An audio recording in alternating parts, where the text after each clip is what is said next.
क्या आप 10th board परीक्षा में टॉपर बनना चाहते हैं तो यह वीडियो आपके लिए महत्वपूर्ण है।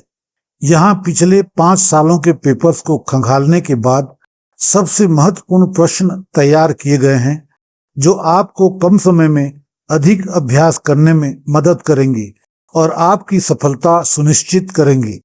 चलिए अब इस ज्ञानवर्धक और रोमांचक MCQ क्विज को शुरू करते हैं। आज का पहला प्रश्न आपके सामने है। फ्रेडरिक सरयू कौन थे? फ्रेडरिक सरयू कौन थे? आइए ऑप्शन देखते हैं। ऑप्शन ए फ्रांसीसी चित्रकार, ऑप्शन बी जर्मन दार्शनिक, ऑप्शन सी रूसियन राजा एंड ऑप्शन डी इतालवी क्रांतिकारी। Now correct answer is option A फ्रांसीसी चित्रकार। फ्रेडरिक सरयू फ्रांस के एक प्रसिद्ध फ्रांसीसी चित्रकार और प्रिंट मेकर थे। वे यूरोप में राष्ट्रवाद और उदारवादी क्रांतियों को अपने कला के माध्यम से प्रदर्शित करने के लिए जाने जाते हैं। Now next question, question number 2। Frederic Sorrieu ने 4 चित्रों की श्रृंखला किस वर्ष बनाई थी? फ्रेडरिक सरयू ने 4 चित्रों की श्रृंखला किस वर्ष बनाई थी? आइए ऑप्शन देखते हैं। Option A 1815, option B 1830, option C 1848 and option D 1871। Now correct answer is option C 1848। फ्रांसीसी कलाकार फ्रेडरिक सरयू ने वर्ष 1848 में 4 चित्रों की श्रृंखला बनाई थी। उन्होंने अपने चित्रों में एक ऐसे आदर्श विश्व की कल्पना की थी जो स्वतंत्र राष्ट्रों में विभाजित था, जहां विभिन्न देशों के लोग अपने राष्ट्रीय झंडों और वेशभूषा के साथ शांति और सद्भाव से एक साथ रह रहे थे। Now next question, question number 3। Frederic Sorrieu के चित्रों में स्वतंत्रता की मूर्ति के एक हाथ में मशाल तथा दूसरे हाथ में क्या है? फ्रेडरिक सरयू के चित्रों में स्वतंत्रता की मूर्ति के एक हाथ में मशाल तथा दूसरे हाथ में क्या है? आइए ऑप्शन देखते हैं।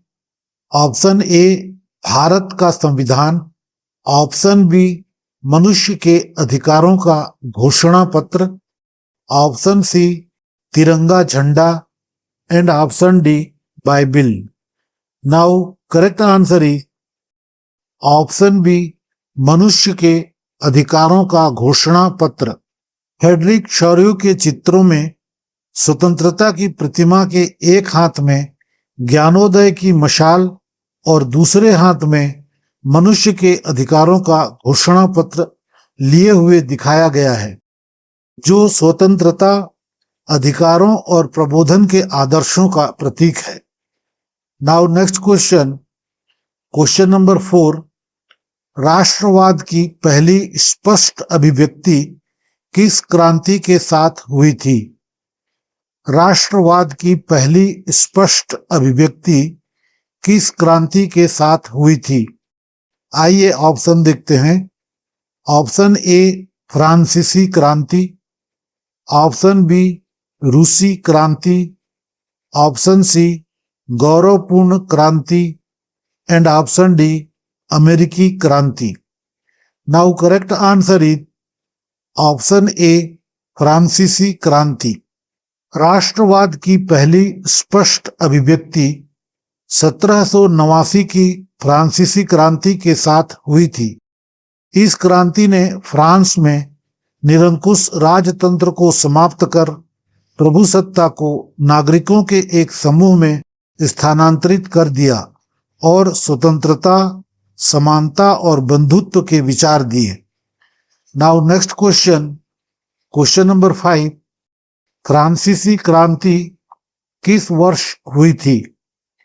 फ्रांसीसी क्रांति किस वर्ष हुई थी? आइए ऑप्शन देखते हैं। Option A 1769, 1769। Option B 1779, 1779। Option C 1789, 1789।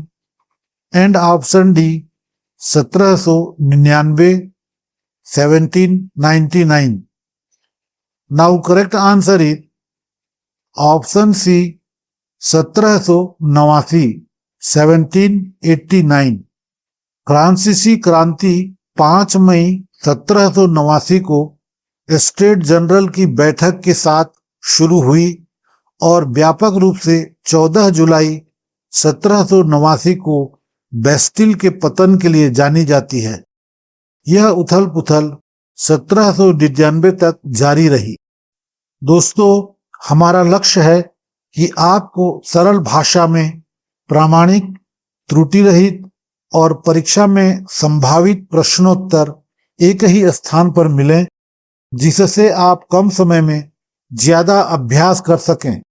हम सामग्री को आसानी से समझने और याद रखने योग्य बनाने पर ध्यान केंद्रित करते हैं। कम समय, ज्यादा तैयारी, हर सवाल एग्जाम इम्पोर्टेंट है। 10th बोर्ड परीक्षा में निश्चित सफलता चाहते हैं तो असित क्विज अकादमी को अभी सब्सक्राइब करें। हम महत्वपूर्ण प्रश्न लाते रहेंगे। इस वीडियो के अगले भाग में और भी महत्वपूर्ण प्रश्न हैं। वीडियो में अंत तक बने रहिए। आइए अगले महत्वपूर्ण सवाल की ओर चलते हैं। Now next question, question number 6। फ्रांसीसी क्रांतिकारियों ने पितृभूमि के लिए किस शब्द का प्रयोग किया था? फ्रांसीसी क्रांतिकारियों ने पितृभूमि के लिए किस शब्द का प्रयोग किया था? आइए ऑप्शन देखते हैं। Option A La Patrie, option B Le Citoyen, option C La France and option D इनमें से कोई नहीं। Now correct answer is option A La Patrie. फ्रांसीसी क्रांतिकारियों ने पितृभूमि के लिए फ्रेंच शब्द ला पैत्री का प्रयोग किया। यह शब्द राष्ट्रीय एकता, गौरव और नागरिक दायित्व का प्रतीक बना, जिसमें राजतंत्र के स्थान पर लोकतंत्र और राष्ट्र की भावना को महत्व दिया गया। इस अवधारणा ने फ्रांसीसी राष्ट्रवाद के आधार को मजबूत किया। Now next question, question number 7। फ्रांसीसी क्रांति के दौरान ले सितोयन शब्द का क्या अर्थ था? फ्रांसीसी क्रांति के दौरान ले सितोयन शब्द का क्या अर्थ था? आइए ऑप्शन देखते हैं। ऑप्शन ए राजा, ऑप्शन बी नागरिक, ऑप्शन सी किसान एंड ऑप्शन डी सैनिक।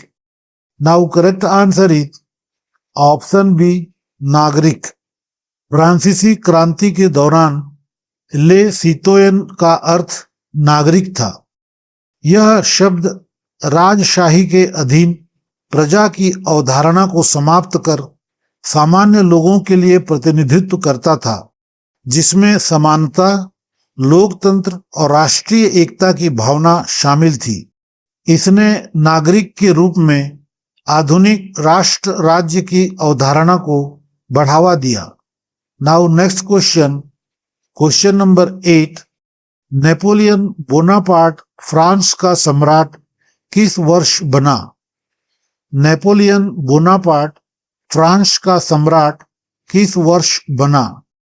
आइए ऑप्शन देखते हैं। Option A 1799, option B 1804, option C 1815 and option D 1821। Now correct answer is option B 1804। Napoleon Bonaparte ने 18 मई 1804 को फ्रांस का सम्राट बनने का ऐलान किया। इस दिन उन्हें नेपोलियन प्रथम सम्राट के रूप में घोषित किया गया। जब उन्होंने फ्रांसीसी संविधान के माध्यम से शासन के लिए अधिकार हासिल किया, इसके बाद उनके शासन के दौरान फ्रांस को एक साम्राज्य के रूप में सुदृढ़ किया गया।